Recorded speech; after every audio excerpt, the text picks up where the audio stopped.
The InstaShare button is a powerful accessory that helps you to share any laptop screen to the BenQ board with a single tap.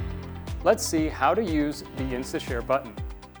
Just plug the InstaShare button into any laptop, Windows or Mac OS, wait for the green light to be steady, tap the button, and start sharing. When you're finished sharing, you can just pass the button to the next person who wants to share. It's that easy for anyone to present right from their computer to the BenQ board. The InstaShare button also has the ability to use the BenQ board's camera and microphone when you're making a video call on your laptop. To do this, start your favorite video calling solution. If the board's camera is not selected, go into the program's settings and select the camera and microphone. Now you're all set.